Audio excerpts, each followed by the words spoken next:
Well, welcome to Your City on Community 7 Television. I'm Shoots Feast and I'm your host. Each month we look at a different aspect of what's going on in the city of Billings. This month we're going to spend time with the council members from Ward 4.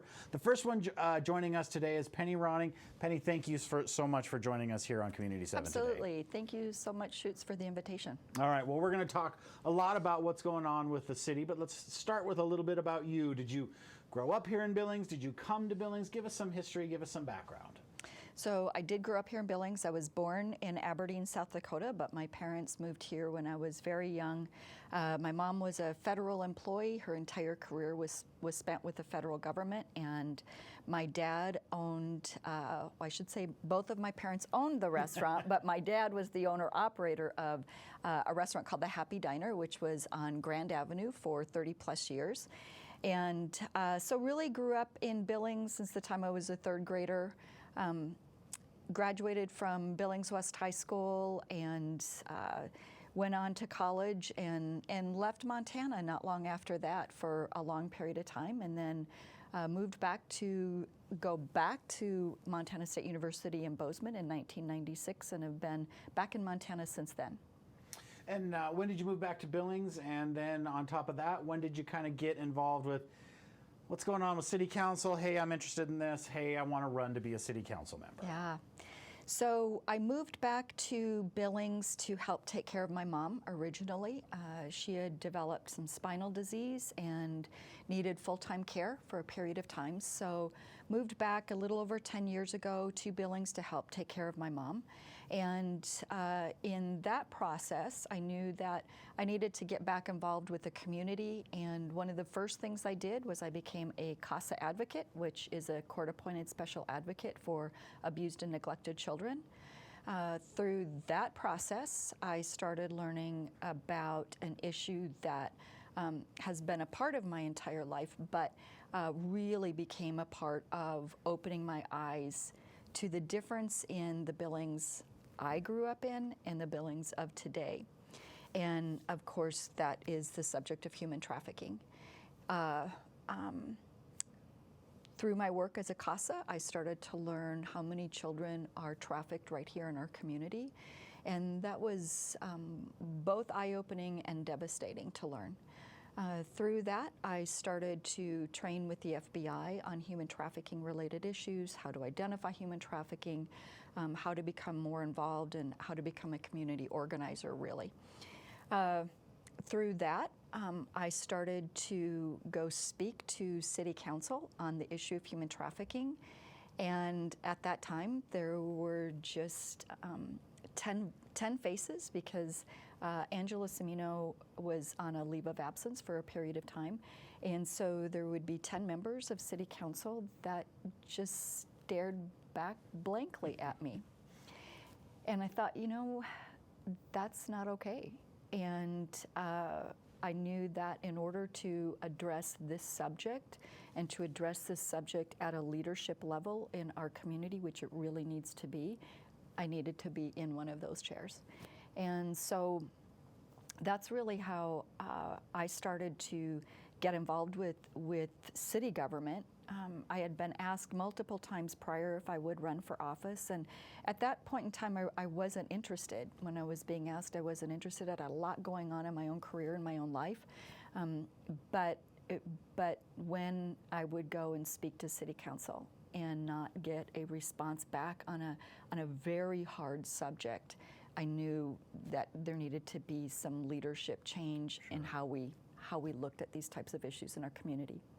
So you talked about something from a very interesting perspective. As someone who came and talked to the council and advocated with the council and saw those people sitting in the chairs as they were, I suspect that when you decided to run for and were proceeding to be on the council, you had expectation of what it was going to be like to be on the council. Now that you've been on the council for a while, what was your expectation before, and what is it really that you have gotten into now that you are one of the faces that stares back at that audience? What was your expectation, and what did you find that job really is now that you're in the middle of it? Boy, isn't that the truth. They are two different things. And I think for me, the expectation is that I would get on city council if I won. I would get on city council, and the initiative process and the government process of how speedily government moves would be much faster than what it is. Government moves very slow. And of course, the year that I was sworn in, we had a lot of changes on city council, or in the city government. We had, just prior to that, Tina Volek, who had been the city administrator for a number of years, she had retired. There had been a failure in replacing her with a new city administrator with that prior city council. That didn't happen, and so here we were, a brand new city council with no full-time city administrator. So thankfully, the most awesome Bruce McCandless, I feel so fortunate to have really learned the position of city council under Bruce McCandless, because he too had spent many years in a city administrative position in Billings, so he knew the city so well. Bruce kindly agreed to act as the interim city administrator. So, and we didn't have, so with Bruce McCandless being the interim city administrator, we didn't have an assistant city administrator. So that first year, we spent a lot of time discussing and figuring out the process and the RFP process, the hiring process of both an assistant city administrator and a city administrator, because those are the positions that run the city, as you know. City council doesn't run the city. Those two positions are tasked with really overseeing and running the city and operating the city. So the first year on council was spent doing that, and it was spent learning how city government works and learning how this city functions. We're the largest city in Montana. We have a regional trade of 500,000. There's a lot that happens in Billings, and there's a lot Billings is responsible for in the state of Montana, especially when it comes to the economy. Sure. So it was really learning all of the different departments was that first year. So my expectation of being able to come onto city council and really address issues regarding public safety, which were my priority, and actually doing the work of city council, it was two different things. You know, I had to realize, I personally need to become educated on how the city functions, and cities don't magically function. You know, so I had to really step back and become educated. Yeah. And I think my expectation was that it wasn't going to take so much time to do that. It takes an enormous amount of time to become educated. There's a lot to learn. There is. About how the city functions and how it works. And, yes. And you have to dedicate the time to learn. You do. Yeah. You do. Absolutely. So you've been on the council for a number of years now, and you've probably seen this happen. You talked about how you came on during a pretty tumultuous time. Yeah.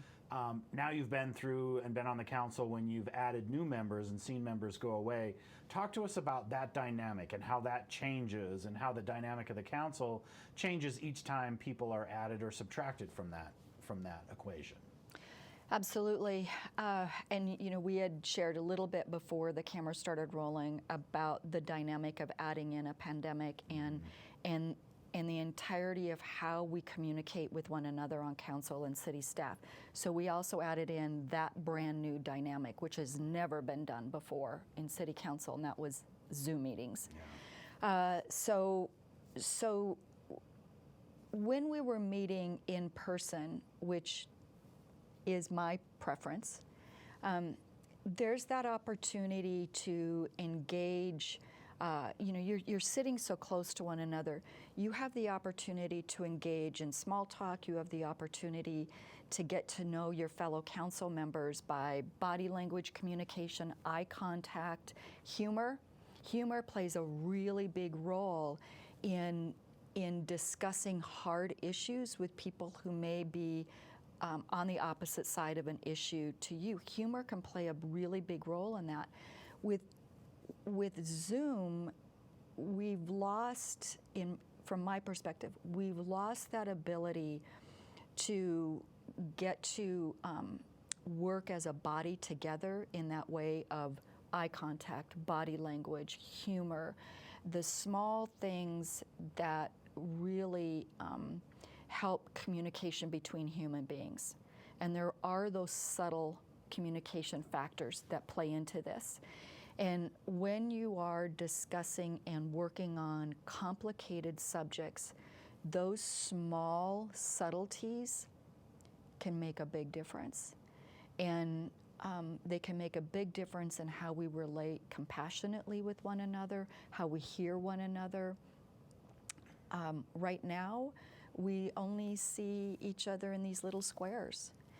And I think that that dynamic has created something that this particular council unfortunately never got to experience. Sure. They never got to experience how to function as, we've never been able to function as a body because we're in boxes. And I found that too, that groups or organizations that I belong to where we were able to have that interaction prior to the pandemic, you can bring some of that with you to a Zoom meeting.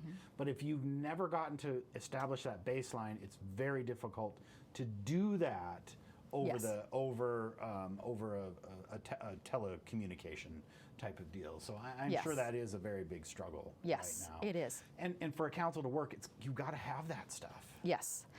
I think for an elective body to work, when you are tasked to make very hard decisions, you have to have that, from my perspective. You have to have that type of human connection. I'm so thankful for the technology. I am. Yeah. I'm truly thankful for the technology because that's protecting, it's protecting our community, it's protecting our families, it's protecting us, but there is a downside to it. Yeah. All right, well, we've touched on this a little bit. We talked about the reasons that you wanted to be on the council. Talk to us about what you've been able to accomplish in the realm of human trafficking while you have been on the council. I know it's slow, I know it takes time, but what kind of fun things have you been able to get done?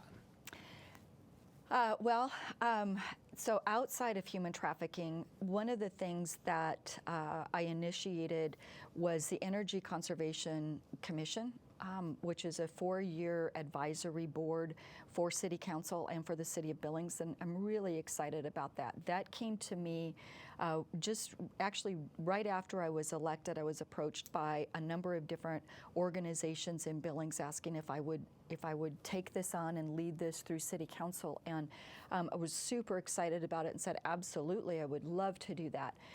Bipartisan issue on how we can reduce how much money the City of Billings is paying for energy, and how we can become better stewards to the planet and to our own state and to our own environment in reducing our own energy consumption here in the City of Billings. So that was an 18-month process. Government doesn't move fast. So that was an 18-month process to get that initiative and that proposal to a vote and to a resolution. And now we have this 4-year advisory board that's made up of all professionals within the some type of capacity within the energy industry. So I'm really excited about that. One of the things I will share with you that it has really been challenging has been working on the spot ordinance. It was not my initiative. This was actually brought to City Council prior to my being sworn in. It was brought to City Council by Ryan Sullivan and then seconded by Mike Yakowicz, and had a unanimous vote to move forward on a spot ordinance which would address the illicit massage businesses that we have here in Billings, that everyone sees, everyone drives around, and people always say, what can we do about human trafficking? I don't see human trafficking. I'm like, you see it every day. If you're passing these illicit massage businesses, those are places of human trafficking. You're seeing it every day. And so, so that's been a bit slower process than what I had expected, and the reality is that there needed to be a lot of training that happened first at the city level for people to understand that illicit massage businesses are human trafficking. And so a lot of education has had to take place, and plus we had those transitions of city administrators and assistant city administrators, and all of that had to happen as well. So we'll be moving forward on that, and I'm really grateful for that and thankful for it. We'll see what happens. So there still has to be some public hearing and votes on that, so we'll see what happens. And there's, oh, go ahead, what were you going to say? It has gone way too fast. So Yeah. we are already out of town. Oh my gosh. Councilmember Ronnie, Yeah. I could talk to you Yeah. probably for hours, and I'm sure all of our viewers would love to hear that conversation. But Yeah. thank you so much for coming Thank on you. and visiting with us, and we will have you back, and we will have a longer conversation next time. Awesome. Thanks right. so much, Shoots. You Thank bet. you. Bye-bye. Well, we're very excited to have the other council member from Ward 4 joining us now. Pamuritan, thank you so much for being on the show with us. Thank you. Thank All you right. for having me. We're going to delve deeply into what's going on with the city, but before we do that, give us some background about you. Did you grow up in Billings? Did you come here? Give us some background. I'm a transplant. Grew up in Texas, the panhandle of Texas. Started my professional career after college, if you will, in Oklahoma. Met my husband, and we started looking for a home in the West, and we wound up in Billings.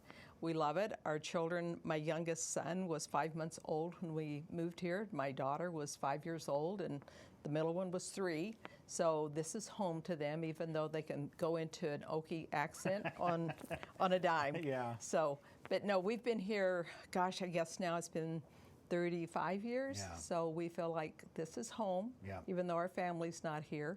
But community's here, and we love it. Yep.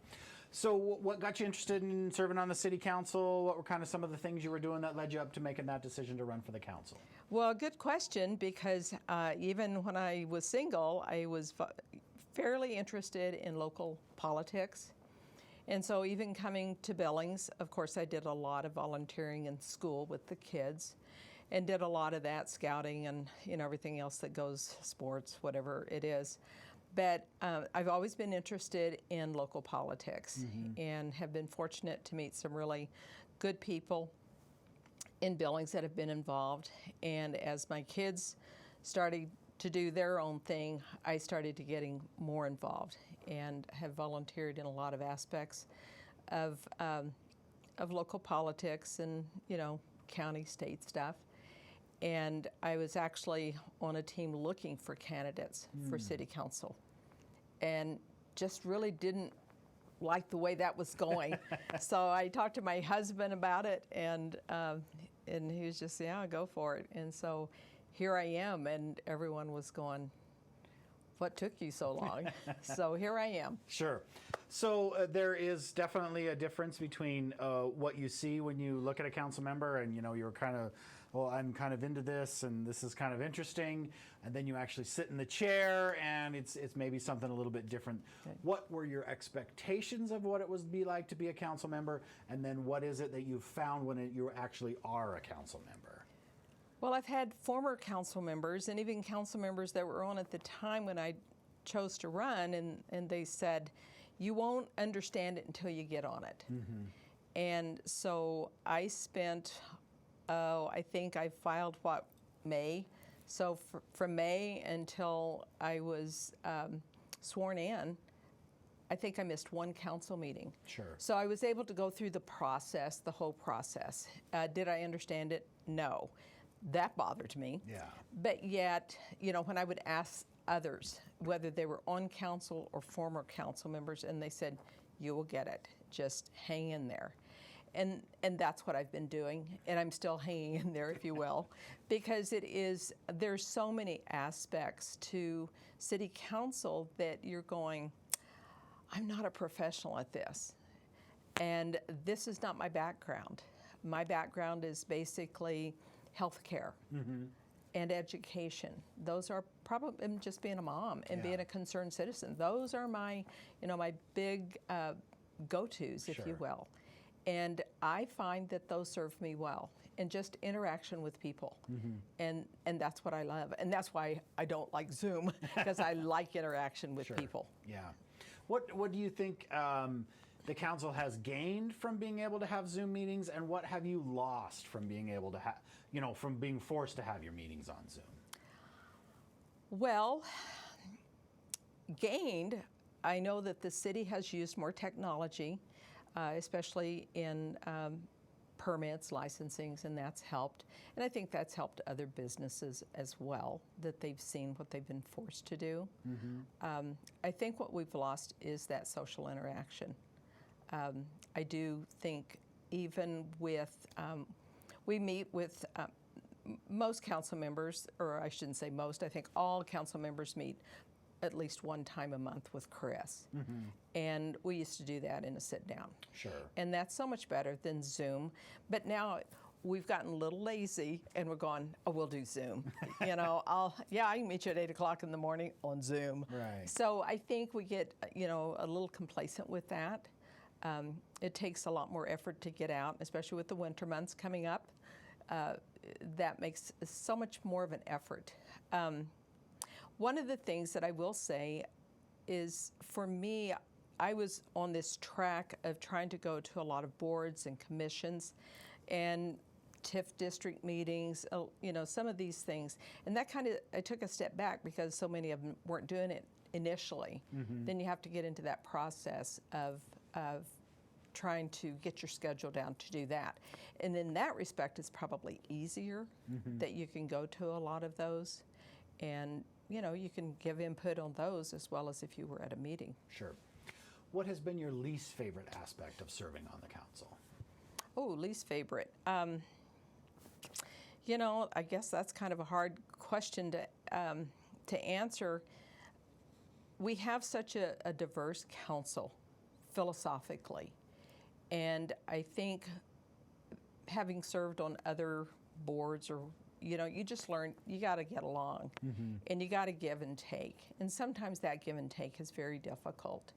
But I do believe that trying to listen to other council members, even, with our city administrator, trying to really delve into where they're coming from and what they actually want. Because sometimes I really did not go into council saying, well, I want to do this. I want to build one big, huge park, or I want to do this, that, and the other. I did not have that in my brain at all because it's just too massive. Sure. But I really hope as we continue going along, and the council does change about every 2 years, that you try to have some sort of coordination that you can get with other council members and try to delve into that. One of the other things that I've been very disappointed in is that the city does not regularly meet with our county commissioners and our local legislators. I find that unfortunate. Yeah. We really should be looking at them. I heard someone say that, if you get your legislators, the Yellowstone County legislators in there, I mean, you've got it made back in Helena almost. Yeah. Which is unfortunate but the same thing, they're a diverse group. Yeah. And that's good. Yeah. But they have come together in a lot of instances, and we need to do that. We need to do that with our county commissioners. Sure. What has been your favorite aspect of serving on the council? Community. That's, to me, Billings is just, an amazing community of people. I've met so many people. People that I've known for many years, I've been able to talk with them in a different manner now, and it's been great. I love getting out, meeting new people, learning about some of the things that are important to constituents. And you hear from people outside of your ward as much as you do in. Sure. So it's not just my ward, it's the city of Billings. Where do you get most of your communication from? Do people call you on the phone? Do they stop you on the street? Do they send you an email? Where is most of your communication from, not only people within Ward 4, but outside of Ward 4? How does that get to you? I think most of it is email. Yeah. I really do. I get a few calls every once in a while, especially if there's some issue that we're dealing with, and people know that they can call council members or that they can email them. I would say we probably get more emails than anything. Do you think that's maybe the most effective way for people to reach council? Or are there other avenues that they should maybe explore to, hey, I feel strongly about the wastewater rates that you guys are considering. What's the best way for me to get a hold of you and let you know I feel strongly about that? If you want to just get a hold of me, my phone number is on the website. Okay. if you write to the council, it goes to every council member, which is good too. And I will say that more times than not, whenever I respond to a citizen's concern, I just respond to that citizen. I don't usually put my whole thing out there, because then that kind of starts a dialogue maybe you don't want, but I think it's more of a personable. When Angela Semino was on city council, and I used to write city council Sure. years ago, she was the only one that would ever write back and say, I got your email. Didn't matter what it was or what her concern or what my concern was, how she was going to vote, nothing of that. She just said, thank you for writing. So more times than not, whenever I get, or the council gets an email, Sure. even if it's not directed at me, I will thank them, because I think it's important for the public to know that they're being heard. And I think that's a very important aspect of council. You've got to be heard. Yeah. It's no secret that we're all of us are dealing with different things from the COVID pandemic. What do you think the city has done pretty well during the pandemic to keep business moving forward? They've kept business moving forward. They haven't stopped anything. I know initially that when the public safety mill levy, when we were looking at a bigger ask for public safety, that was one of the things, is that there were council members that said, no, we need to keep looking at this, because we didn't know what COVID was going to do economically to the city, to the state, individually. Yeah. So I credit Councilmember Roy Neese. I mean, he really came up with such a slick way of looking at how this has been funded in the past. So with revising this public safety mill levy that we've had for years, that it basically was eating itself. You know, he's gone, well, why can't we do this? And we started looking at it. And by the time we got our final vote, we had 100% of council behind it. Sure. And I think that was great. Yeah. If you were in charge for one day and you could make one change to how the city government runs, what would that be? You know, I have thought about a question like that, and it's a very difficult question for me to answer, because I don't see one thing that needs to be done. Communication is a big thing. It really is. Whether it's communication among council members, with our city administrator, with staff, the way our government runs, we hire a city administrator and he directs, he hires, fires staff. And so council is actually pretty limited. Well, I shouldn't say limited. It's a matter of respecting the position of what our city administrator can do. And so, but the staff is very open, I think, with city council to talk with them. I think we've got some really great staff members. I always have to do a shout out to our police department. They're awesome.